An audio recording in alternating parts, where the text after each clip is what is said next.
என்ன ஒரு கொழுக்கட்டை கதை ஆஸ்கார் விருது வாங்கிச்சா?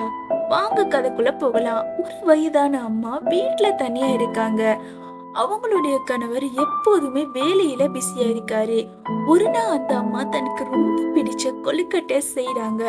சுட சுட அதை சாப்பிடும்போது திடீர்னு ஒரு அதிசயம் நடக்குது. அவங்க தட்டுல இருந்து ஒரு கொழுக்கட்டை திடீர்னு உயிர் வந்து ஒரு குட்டி பாப்பா மாதிரி அழ ஆரம்பிக்குது. இத பார்த்த அந்த அம்மாவுக்கு ரொம்ப ஆச்சரியமும் சந்தோஷமும் வருது. அந்த கொழுக்கட்டை பாப்பாவை தன் சொந்த புள்ள மாதிரி வளர்க்க ஆரம்பிக்கிறாங்க. அதுக்கு உடம்புல காயங்கள் படாம சாப்பாடு ஊட்டி ரொம்பவும் பாதுகாப்பா வளர்க்குறாங்க. அந்த கொழுக்கட்டை குட்டியும் அந்த அம்மாவோடவே விளையாடு ரொம்ப ஜாலியா வளருது.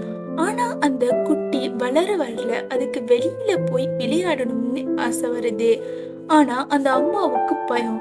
எங்கேயாவது விழுந்து நசுங்கிடுமோன்னு வெளியில அனுப்பவே மாட்டேங்கிறாங்க. ஒரு நாள் அந்த கொழுக்கட்டை பையன் ஒரு புது பெண்ணை வீட்டுக்கு கூட்டி வந்து, நான் இவளை கல்யாணம் பண்ணிக்கிட்டு தனியா போக போறேன்னு வெட்டிய தூக்கிட்டு கிளம்புறா. பெத்த அம்மாவால இதை தாங்கிக்கவே முடியல. அழுதுகிட்டே வாசலை மறைச்சு நிக்கிறாங்க. ஆனா அவன் கேட்காம போக பாக்குறான்.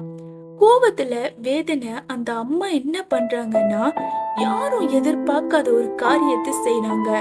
அவங்க வளர்த்த அந்த கொழுக்கட்டை பையனை அப்படியே வாயில போட்டு முழுங்குறாங்க. அப்புறம் அழுதுகிட்டே மயங்கி விழுகிறாங்க. ஆனா உண்மையில நடந்தது என்ன?